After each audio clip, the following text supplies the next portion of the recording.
Okay, good evening. My name is Jason Smith, and as I like to say, I have the honor of being the superintendent here, and we're pleased to have so many of you on this call.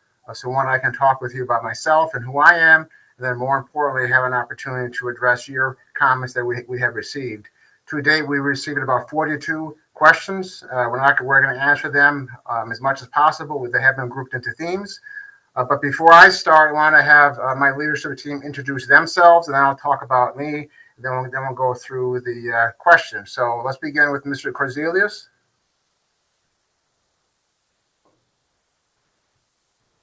Hi, I'm Nate Corzelius. I'm the intern principal at the middle school. I've been here in Batavia this is my 23rd year. Thank you. And Mr. Sutton. Hello, my name is Brian Sutton. I am the principal at John Kennedy Intermediate School. Mrs. Nataro. Hi, my name is Maureen Nataro. I'm the principal at Jackson Primary. I'm in my 22nd year at Batavia. Okay, Mr. Kessler. Hi, I'm Paul Kessler. I'm the principal at Batavia High School. I've been here for 4.5 years, and before that, the principal at John Kennedy for 12 years. Thank you. And Officer Stevens. Hi, I'm Officer Maya Stevens, and I am the School Resource Officer for all Batavia schools. Okay. And my name is Jason Smith. I have been superintendent here since January 3rd. And just a bit about myself. I am a proud 1990 graduate of the high school here in Batavia. I have grown up here. And just as a quick story to kind of save some time, some of you may know Mr. James Owen, and he's a fond lover of local history. And he stopped me in the hallway just the other day and asked me, we were playing a little, who knows the most about history. And he said, who was the first superintendent to be a native of the school and a high school graduate? So I thought, is it Mr. Dexheimer? Is it Dr. Van Scoy? And I really, gave it thought. And he said, no. It's a guy named Jason Smith. So that kind of tells you, who I am. And I was kind of honored to have heard that. So I've been superintendent here since January 3rd. Prior to that, I was superintendent in Lindenville, up to the northwest for the past 10 years. Prior to that, I taught U.S. history and economics at the high school here in Albion, or up north in Albion, and also served as a principal at all levels, high school, middle school, and K-6. So that's just a bit about who I am. I have had 3 children go through the school. I have a son who's a senior. My daughter is in 8th grade, and my other daughter, Megan, is a 2020 high school graduate as well. So that's just a bit who I am. I'm very pleased and excited to have the opportunity to lead my home district and to have such a great leadership team here tonight. How this forum is going to operate is we have received questions from several of you in advance. We're going to kind of have a roundtable here. Also, in the YouTube link, there is a form in the link. If you go to the YouTube page, there's a link there. If you have an opportunity and want to ask a question live, we will do our best to get those questions answered. And then if we can't answer them all within this hour we have here, we will get back to you either on a follow-up or in another update. So my goal really, just a bit about who I am. My experience and my intention has always been to have a positive, open, and honest relationship with our students, most importantly, with our staff and with our families. That has been my experience. That has been my track record as a superintendent. It's been my track record, quite frankly, as a high school teacher, and I'm very proud of that. So my plan is to carry that whole philosophy here through, my time here at the city schools. Honestly, when you're talking about my plan, part of my job as superintendent, at least in the first 6 months, is to spend time listening. One of the questions I had received is, how am I going to walk in and have a neutral mindset with the sense that I am from Batavia, I have been born and raised here, I'm a parent. How can I walk in and have a neutral mindset and look at things in a fair and open manner? And had that been true, I would not be engaged in what I call an entry plan. So I've already spent time talking to our school board members, talking to our principals to find out about what our needs are here. It's not so much Jason Smith's idea what has to happen, but what's our idea. right? And if there's things that if there are things that need to be addressed immediately, that will happen.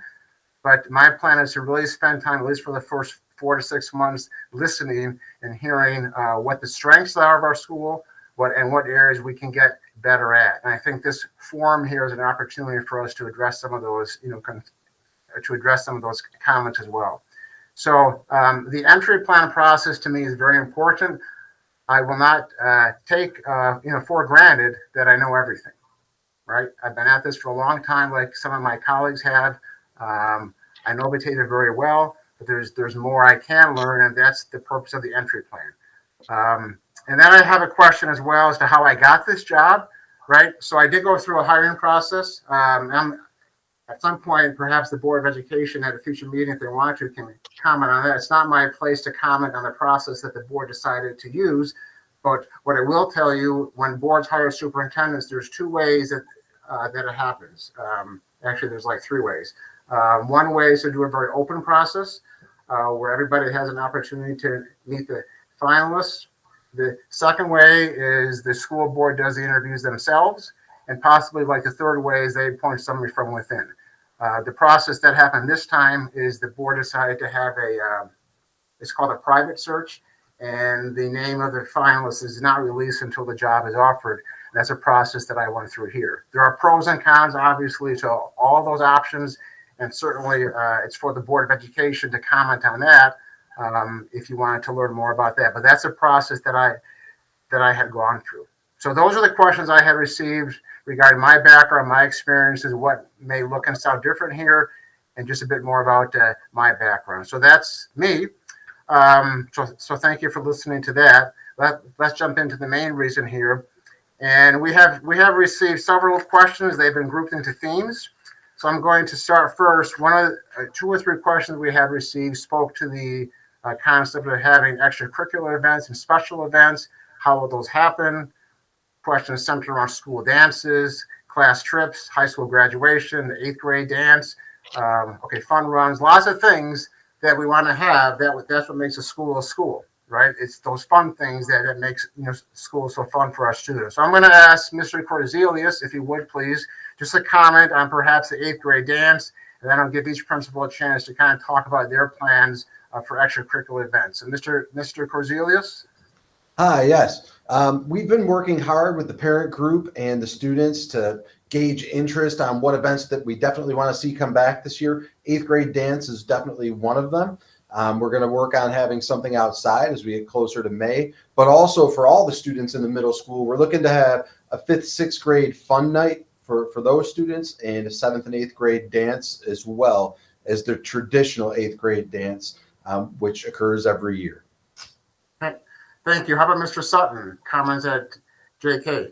Yes, absolutely. So far this year, we've been able to host a couple events already, being safe and being outdoors. We've had our Careers in Candy. We've had our Gratitude Walk, which family members and community members have joined us in. And in the spring, we will continue on with our Color Run, our 4th grade Moving Up ceremony, our One Book, One School celebration, combined with our field days. And February 2nd coming up, we're partnering up with Mrs. Notaro and Jackson Primary to do our recognized Global Day of Play. So students will be able to participate in that, both indoors and outdoors as well. Okay, thank you. And how about over at Jackson? So at Jackson, we haven't stopped the events. We've just kind of pivoted to take care of the COVID issues. We've had several events. We did a Halloween parade. We've done a Light Up Jackson parade. We did an open house that was outside. We did a breakfast with Santa at Miss Batavia Diner. We're doing in April breakfast with the Easter Bunny. We're planning on a moving up day. We're doing community field days, the day of play. So we've just kind of pivoted doing a family reading night virtually, which we had great success with. So we're hoping to get back to normal and doing moving up ceremonies at the end of the year, just like we did last year. We just had them outside. Very good. And at the high school, Mr. Kessler? Yeah, so we have a number of things going on. We're excited to have fans back at our winter sports, and so we've been enjoying that.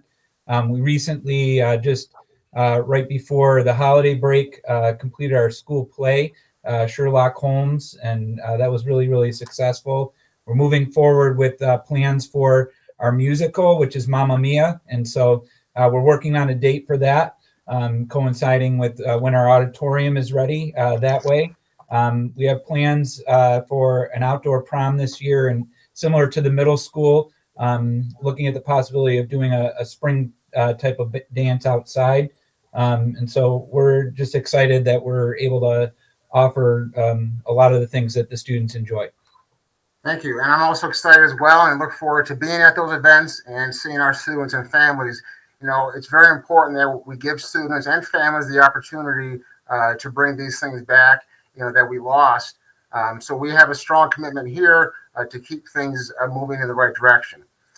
So let's move on to, we have several questions on masks and COVID-19. And let me just say this is something I said before as a previous superintendent in a different district. At the end of the day, I'm a history teacher, right? And that's how I started.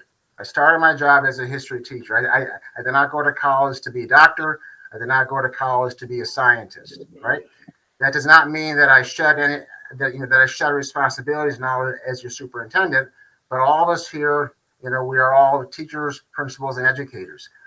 So we have an obligation to learn as much as we can, but certainly we are at some degree at the mercy of the health department, actually to a large degree at the mercy of the health department. So I appreciate all the patience that many of you have shown. I'll be honest with you, there have been times that I've been very, very frustrated by the changing updates, and honestly, they change, okay, sometimes day by day. So my goal with you is to be as open and honest with you as I can, and knowing that I may not have all the information at my fingertips. The other thing I want to ask, I would say this too. We all have strong opinions on masking, non-masking, and we hear it all. You know, I've heard it all here. I've heard it all in my previous district. Okay, so we understand that there's strong opinions on both sides. So our goal is to keep our kids in school as long as possible. That has been my goal since this whole thing started back in March of 2020. We want to keep kids in school. All right, so that's really important as well. The other thing I would say, you know, is this. Some of us don't like the masks. Some of us do like the masks, as an example. Some of us don't at the time. Some of us, you know, did not like the size restrictions.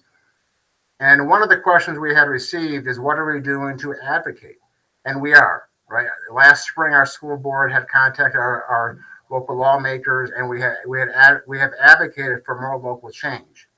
And the example, you know, I will offer is, I think we can all think of a stop sign that maybe we don't like, or perhaps a red light that we need to have or don't want to have, right? And maybe we contact our local lawmakers to change where that stop sign is, or change where that, light is. We may not like where that stop sign is, but we still have to stop, right? We may not like the mask mandate. We still have to wear the masks. It doesn't mean that we're working behind the scenes to have more local options here. The other thing I'll say this too, some superintendents, so to speak, have tried to be heroes and ignored the mask mandate. Within a week or so, their school was sanctioned with fines or threatened with fines. We don't want to lose any funding here. So that's important as well. Knowing that we have strong opinions on the mask, whether the stop sign should be here or not, we still have to stop at the stop sign. So that is how we have to handle the mask mandate. This is something that we have to follow. So the point blank question I got, why is there still a mask mandate? That's what we have to follow. You know, there's signs that says the masks work. There's some that say that the masks don't work. You know, I want to entertain the pros and cons of that, but if there's a stop sign, we have to stop, right? If there's a red light, we have to stop. So that's the whole piece on the mask mandate. I'm going to say my own personal opinion for that. This is not the time for me to share that, other than we have an obligation to listen to what your concerns are. We have and we will, and I know our school board has advocated for that in the past. As far as the COVID tests themselves, we expect to have more. And I'm going to give out our phone number here if you still need your test. You can call Mrs. Rogers at 343-2480, extension 1004. Okay, that's 343-2480, extension 1004. and we do expect to receive more. And really what we want to do here is have a strong balance, okay, between handing out the tests and making sure we have enough tests here to offer test to stay. Just before we started, Mr. Sutton had informed me that we had 11 students who were able to stay in school due to having these test kits here. So we do expect to have more, and we will share that information as it becomes available. I also had a question on the likelihood of shutting school down. If I had it my way, we wouldn't shut down at all, right? And we have heard everybody from our state governor say the exact same thing. We are doing everything we can to keep kids in school, which means test to stay. Okay, so there are no intentions of going back to fully remote or even hybrid. Our intention is to keep kids in school because we honestly think that works best. We're also asked how this has how has the pandemic impacted us, right? And we can talk about things like learning loss, right? We can talk about things like mental health. I'm just going to give each principal a chance now to kind of comment the impact that they have seen in their schools. And I'll start with Jackson School and work my way up from there, just to give each principal a chance to kind of comment on what they have seen and what steps they have taken to address those different concerns. So we'll start with Jackson. So some of our students in first grade have never been on a bus, have never been to the cafeteria, have never learned really how to walk in the hall. It was their first experience at school. So the first couple weeks of school, we really took the time to go over routines and procedures and just teach children basic steps on even just how to play together. You know, they haven't really been together in a setting where they have to share or they have to play or they have to be able to know how to walk and go into a special. So we've developed staff and student SEL. We've worked very hard to have circle time with students where our school counselor pushes in and does actual lessons on what it's like to even listen to a story when the teacher's reading it to them. So whole body listening, what does that look like? Let's demonstrate it. We do follow-up videos. We teach students about green choices and red choices and what that means to be successful in school. So all in all, the kids are adjusting very well. We just put them back in the cafeteria for the first time. It's going extremely well. Kudos to my assistant principal, Jessica Torrey, who has it completely in order and perfect and has everybody sitting in the same seat, and it's going really well. So, you know, as hard as it was to bring everybody back and deal with the COVID issues, we really, I feel, are doing a great job, and the kids are really happy at school. Okay, thank you. Mr. Sutton or John Kennedy. Yeah, so similarly to what Mrs. Notaro had seen, we had second graders coming in with a very disjointed educational experience. Third graders returning with some experiences at John Kennedy, and fourth graders returning with also staggered experience at John Kennedy in the 2 years prior to their fourth grade year. So when we first got back to school, we spent the first 2 weeks with students, really building relationships, going over the routines, going over the procedures. We do monthly circles based on character traits, and we really represent the JK way. We have it in our hallways, on our announcements. We expect students to be safe, respectful, and responsible. We teach them what that looks like. And it's no secret that academically, our students have unfortunately suffered. So I'm proud to say, as I shared at the board meeting the other night, that we have 48% of our entire student population receiving intervention services for reading. We have our math intervention teachers pushing into classrooms to support the classroom teachers. So we maintain a very high expectation for staff and students at John Kennedy. And I believe because of our entry plan coming into the year, getting them to know the routines and habits, we've really been able to focus on the academic piece over the last few months, and we'll continue to work to close the academic gaps as well as the social emotional gaps as well. Thank you. Mr. Corzelius. Hi, a lot of similarity to those responses in the middle school. Our 5th and 6th grade, it was a brand new year for both of those grade levels in terms of having everyone in the building at the same time, not eating lunches in classrooms, but getting back into the cafeteria. And they've done a fantastic job. It's been wonderful. Our SEL team has been great for adults and students alike, coming up with different activities. We had separate opening days focusing on the social emotional learning for adults, and then also the whole first day for students.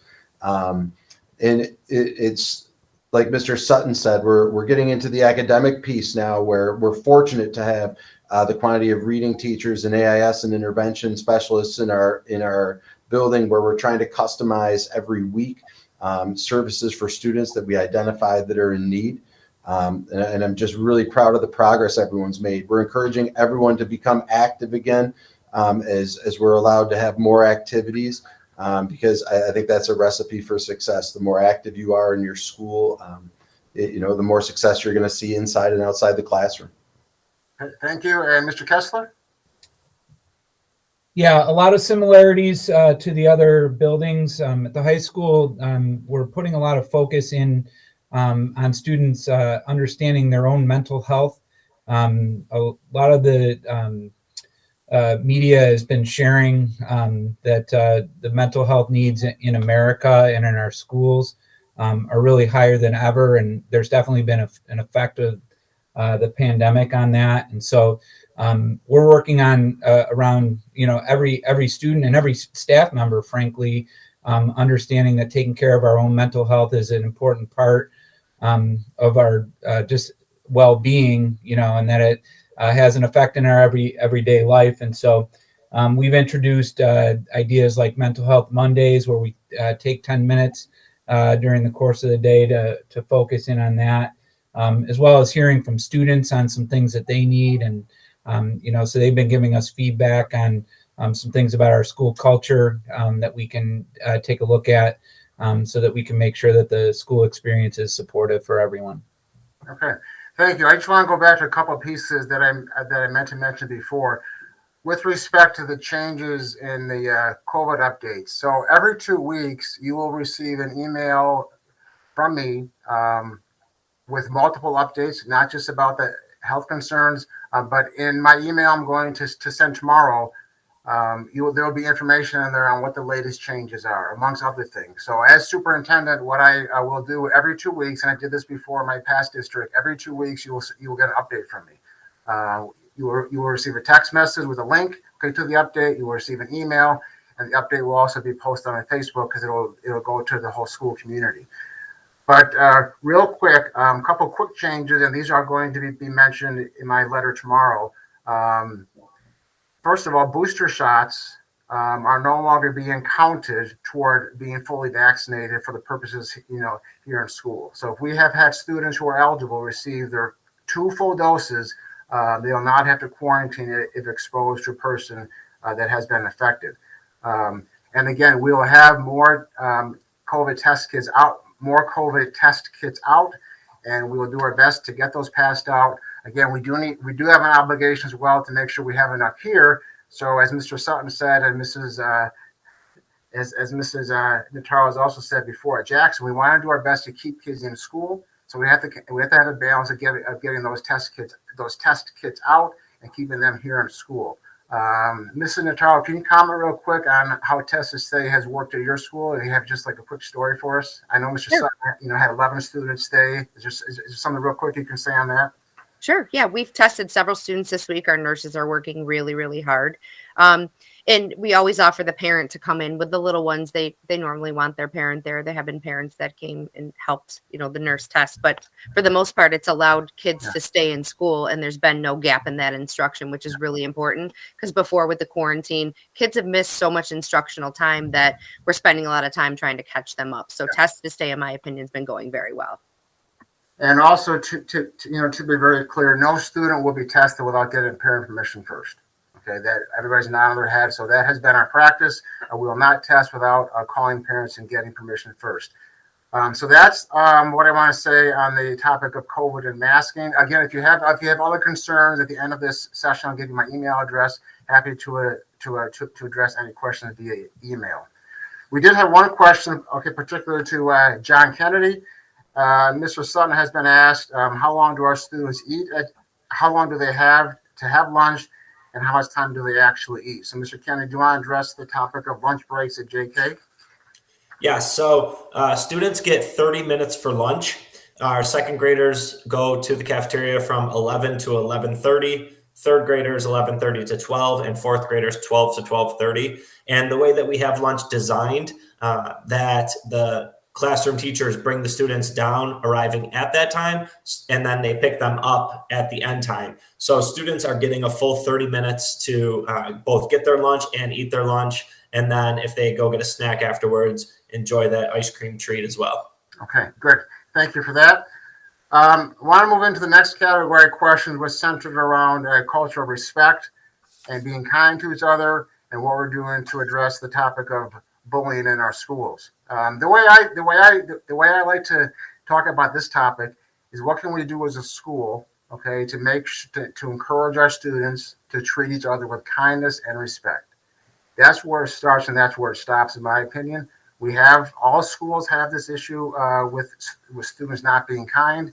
It certainly does on occasion, sometimes more often than not, move to a level of strong bullying. But obviously we have an obligation to teach our students that bullying in any level is not okay. And more importantly, being kind to each other and being respectful to each other is strongly important. So I'd like to start with Mrs. Nataro at Jackson, then move into Mr. Sutton at John Kennedy.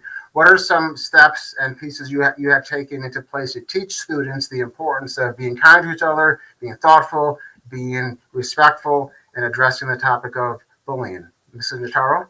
So as their first school experience at Jackson Primary, of course, it's our job to make sure that they love school. First time they walk into a school, I think it's really important at Jackson, especially, every student is greeted by an adult every morning, whether they get off the bus or they get dropped off. They're greeted by an adult that says to them, "Hi, how are you? How was your night?" Whether it's by the teacher or me or my assistant principal or another trusted adult. So I think that's important, establishing that trust, that students know if something doesn't feel right or something isn't going well, they know they have people that they can talk to. So at Jackson, obviously we strive to have children treat each other with respect and kindness and acceptance. We have circle time, like I said before, where teachers create a sense of community. We pride ourselves on having that Jackson family. We've implemented a school-wide social emotional learning plan where we all speak the same language. When I'm on the announcements, we talk about what it looks like to be respectful, what it looks like in the cafeteria, what it looks like in the hallway, what it looks like in the classroom. So our SEL, our social emotional learning, is embedded right in our curriculum. We take time out on Fridays to make sure that all students are aware of how they're feeling and who they can talk to. We've also created libraries of books for students that have characters that maybe they can see that they can identify with. And like I said, we pride ourselves in having a culture with parents and with students where everybody feels accepted and everybody feels like if they have a concern, they have someone that's important that will report it. And more importantly, parents understand that if a student reports something, that we're going to take care of it. Okay. Thank you. And Mr. Sutton and John Kennedy? Yeah, so John Kennedy, we really are living that JK way, right? Every single day on the morning announcements, we talk about being safe. We talk about being respectful, being responsible. Our teachers teach lessons about what that looks like, both in the classroom, in the hallway, cafeteria, and outside on the playground as well. We really push students to just be a good person. And so classroom teachers do circles in their classrooms. The adults in the building are role models for what the behaviors that we're looking for out of our students is little things as greeting one another in the hallway, helping each other when something gets dropped on the ground, and recognizing when students are going out of their way to do nice things for others. We have our JK post office that one of our teacher aides, Lisa Whitehead, leads, and students write each other letters and share good news. I get a ton of letters that are wonderfully written and they're very kind. Teachers get letters, other students do. So that's one way that students are communicating in a very positive way.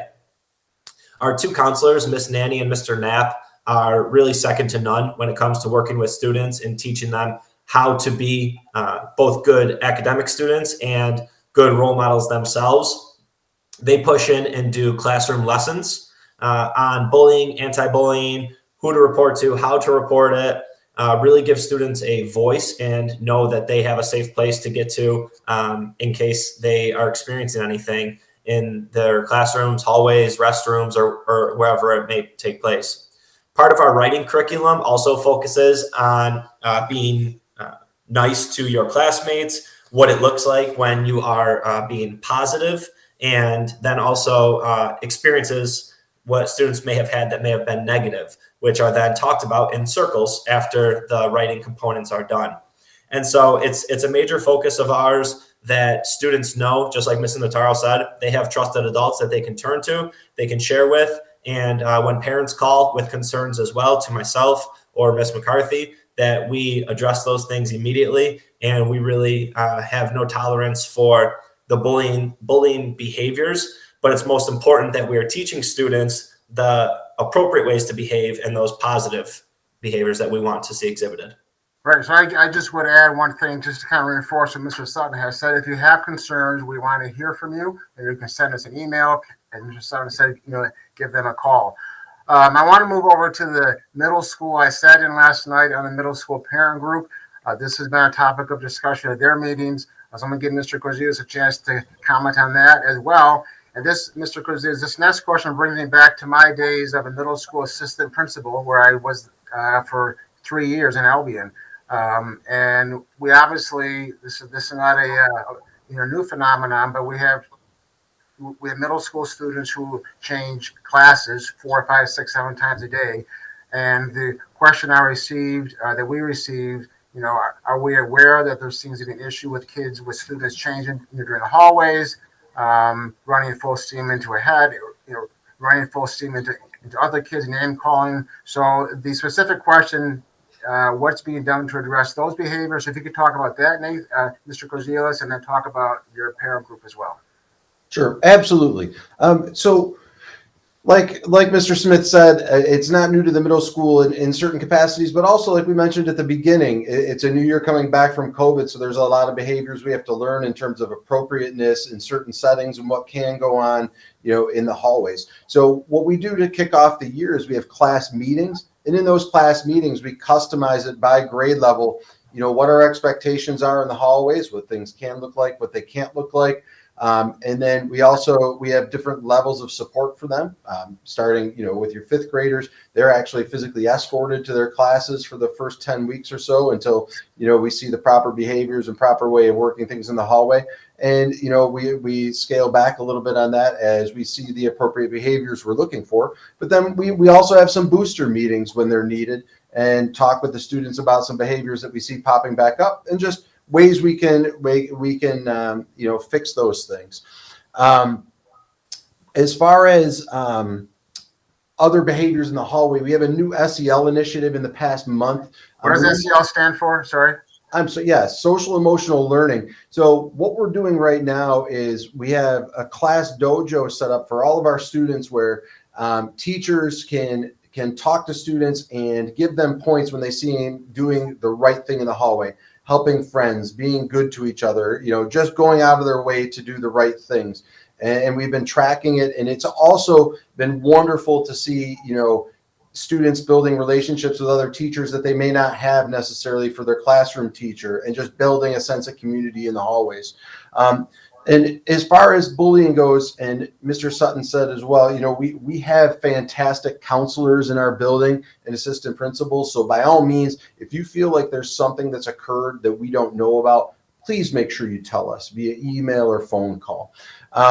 So specifically in the middle school, one of the things we're working on doing, and this has come out of our parent group, is we formed a subcommittee with an anti-bullying initiative, and again, just being kind to one another. And we're working with Julia Rogers and community schools, and we're going to start, we're actually calling it a task force now. With this task force, we're going to include some parents, any parent that wants to participate, some students and some teachers, and we're gonna start out by educating ourselves. We're gonna do a little bit of a book study out of the gates, and learn a little bit more about the perspective and bullies, the people that are being bullied, and bystanders, and what it looks like, and just ways we can be good to one another. We will be, for all parents of the middle school, you're going to be getting a flyer specific to this in the next couple of weeks. So please be looking in your emails. We're also, just one additional plug for Miss Rogers, we will be doing a new mentor program as well. That's going to be with some of our 8th graders, and then a few students from Mr. Kessler's building as well, but I won't steal his thunder with that. So again, please contact us anytime with any concerns, and I'm happy to help. Okay, I'll give Mr. Kessler the last call on this one, if you would. Okay. Like Mr. Cornelius said, some of our programming will overlap between the middle and high school, so that task force recommendations will be helpful to us as well. Our counselors recently implemented a tip line where students that maybe see something but are hesitant to report it, or maybe want a little bit more of an anonymous situation.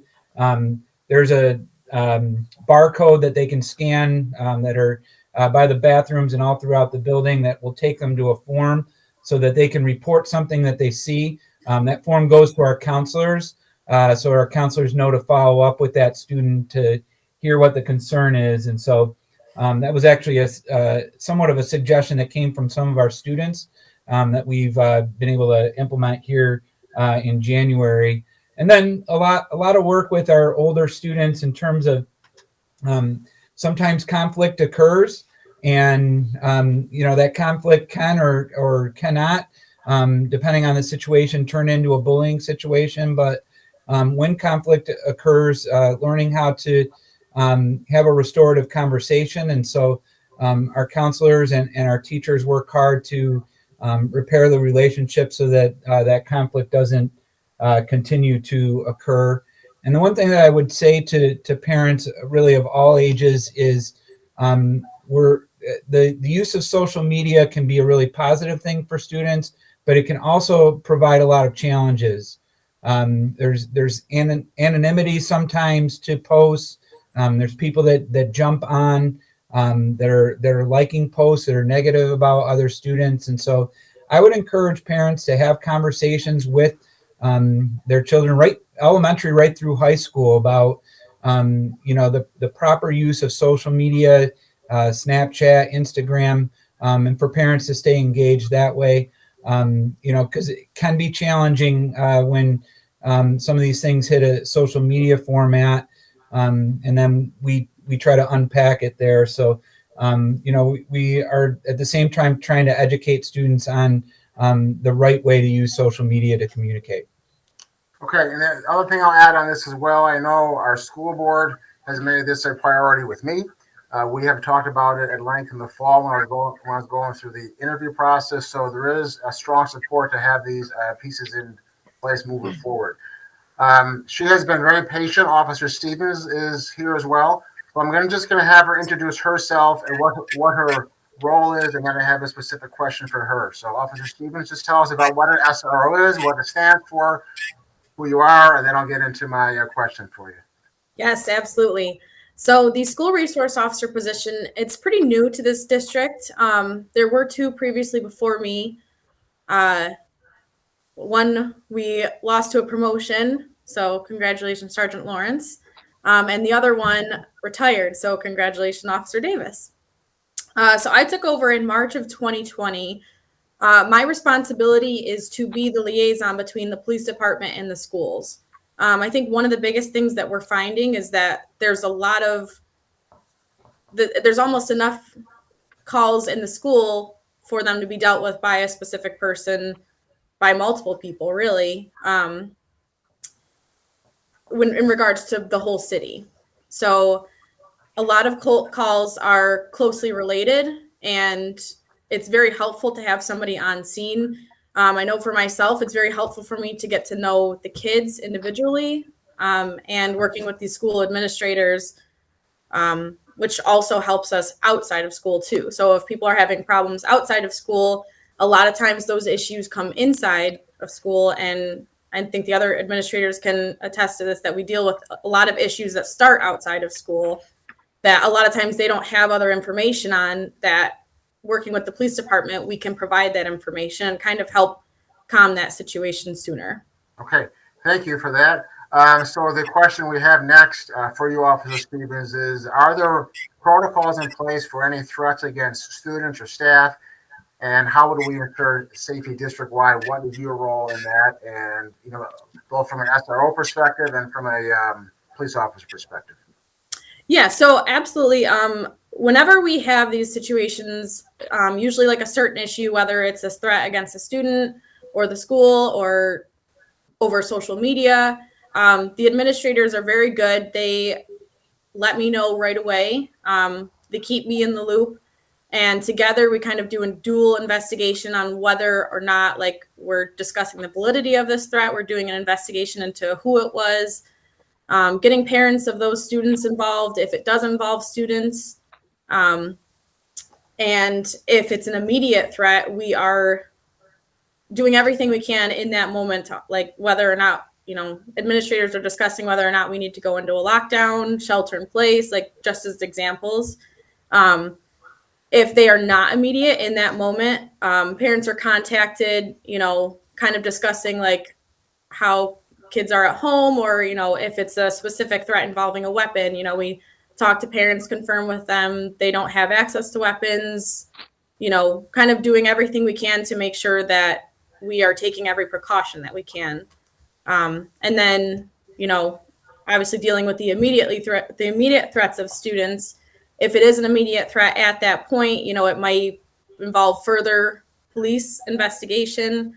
I work very closely with Detective Hill, who is our youth detective. And he a lot of times offers a lot of assistance with this kind of stuff. So. Very good. Okay, thank you. The other piece I would add to that too, when this session began, I talked about my entry plan. So what I'm doing tomorrow morning is I'm actually meeting with our police chief to continue to foster that positive relationship. So I'm meeting with him here in the morning. Okay, we then received several questions on diversity and racial equality and equity, tolerance. And I think before I get into that, I just want to share with you how I approach this, more in general. As an educator, whether I was a teacher or administrator, I really only ever had two goals for students, right? Okay, goal number one is to get them to think, and that's done through how we teach students in different subjects. And then goal number two, in my mind, is to get them to be active and kind citizens, right? And if you're an active and if you're a kind, citizen, racial tolerance, diversity, that's all part of it. That's all part of being a kind, thoughtful, citizen, is to have that. So we in our district here in Batavia, last year, the school board approved we call it DEI is a phrase, but it stands for diversity, equity, and inclusivity.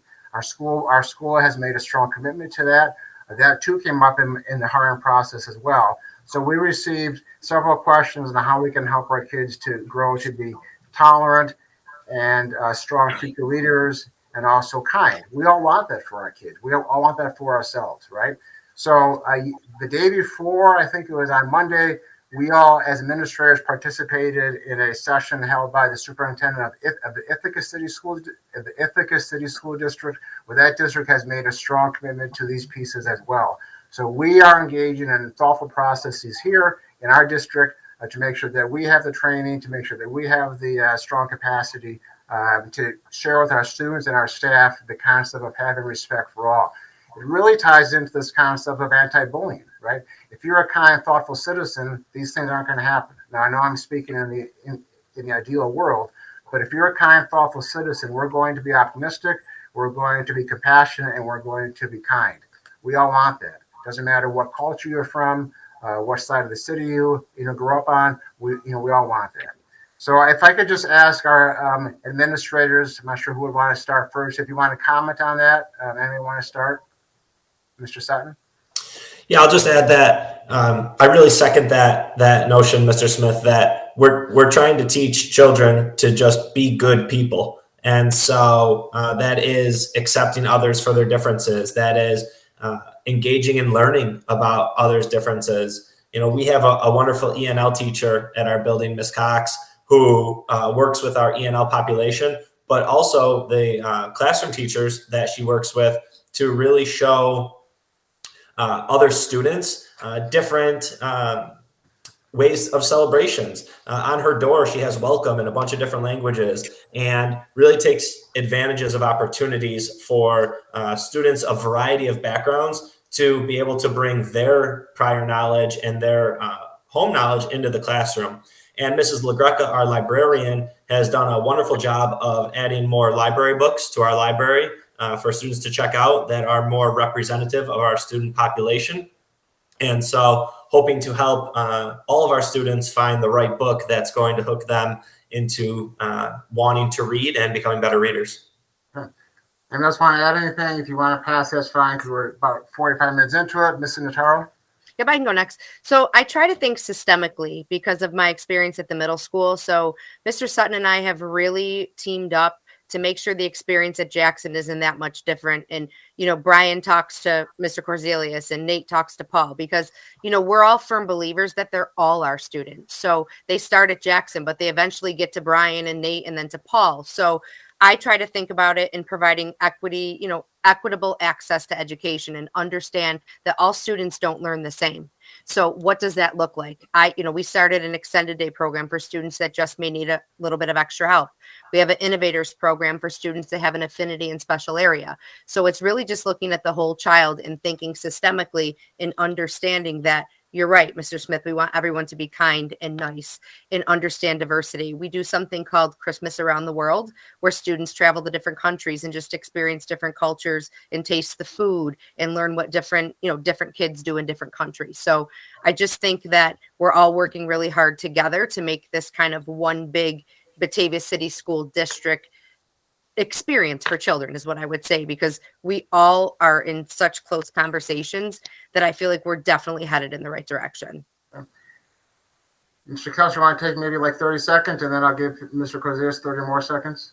Sure. Yeah. And, this is honestly one of the best things about the Batavia community is we have students from all kinds of backgrounds that are all part of our school community.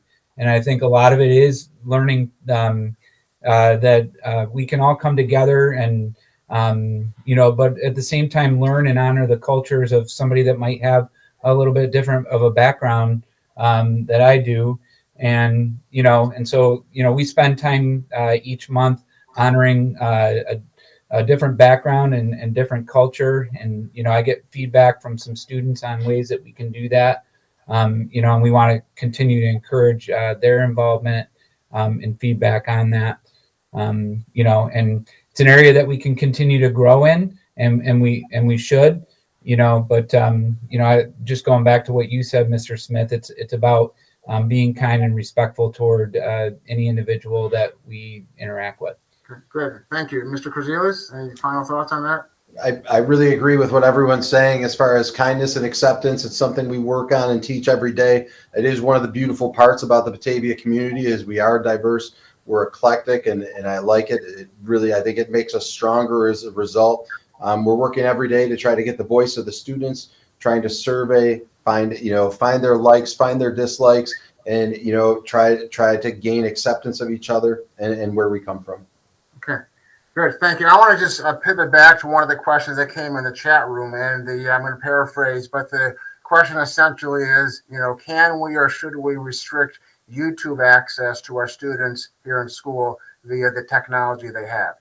And I love to give a yes or no answer, but I'm not. I think the best way I can answer that is this way. There are good things on YouTube, and there are bad things on YouTube. There are good things on Facebook. There are bad things on Facebook. We as educators, and I have used this myself, there are plenty of good things that we can use on YouTube for our students. And specifically, the question is, can we take it off the ability for the students to see it? We probably could. I think it's worthy of having a deeper conversation. I know in my observations, there's times when we want students to watch a particular video on YouTube. If we take that away, that would then restrict that option. To me, it goes back to teaching expectations to our students. They have the technology in their hands, and we as educators have an obligation to tell our students what they should and should not use it for.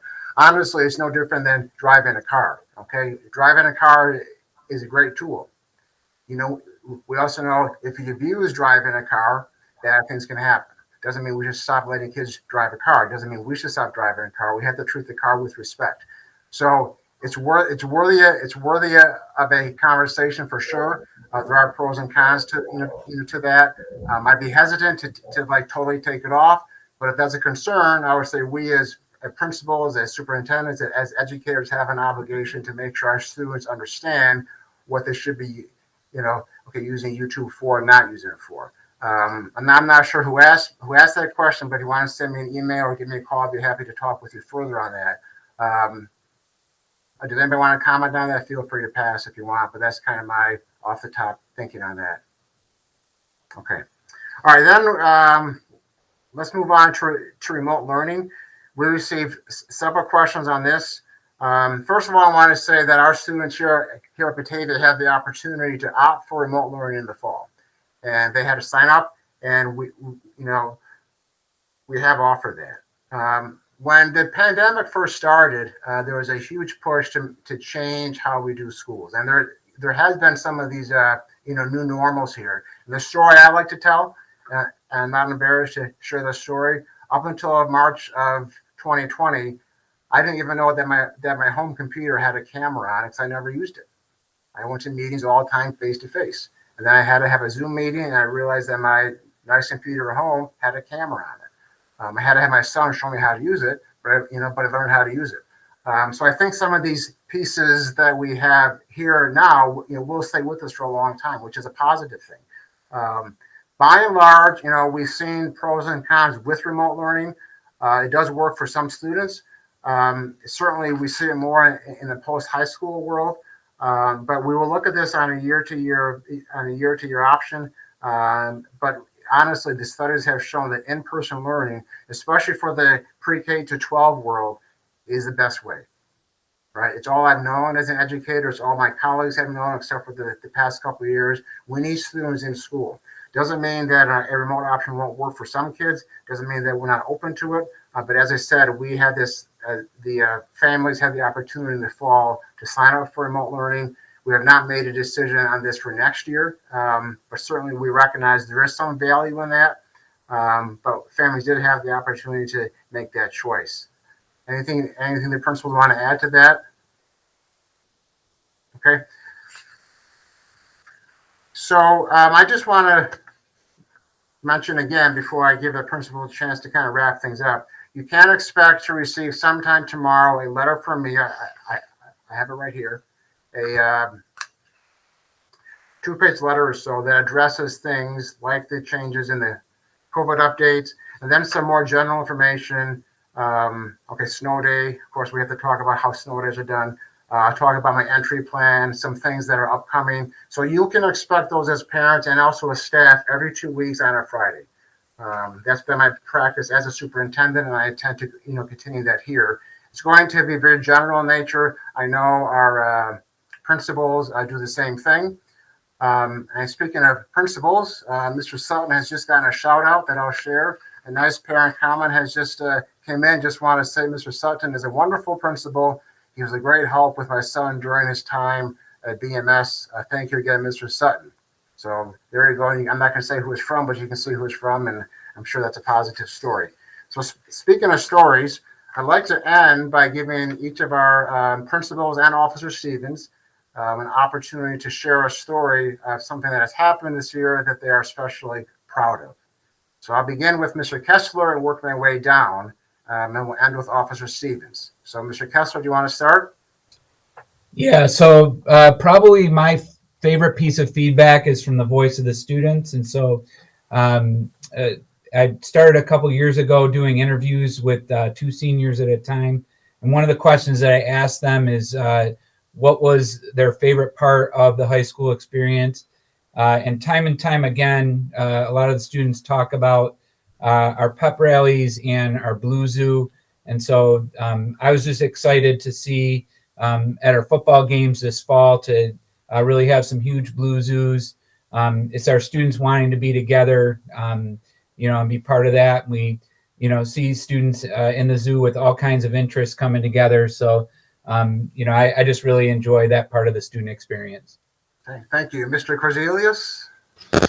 I'm just extremely proud and excited with how far our staff, students, and just entire community has been able to come this year. We've been able to have events again, like our open house, our family night.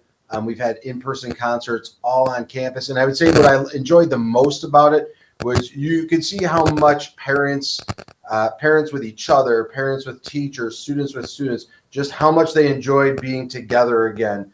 having conversations they hadn't really been able to have in the past year and a half with some of our outdoor venues and spacing that we were able to have. So to me, it's just nice it was really nice to see the community back together. Okay, thank you, Mr. Sutton.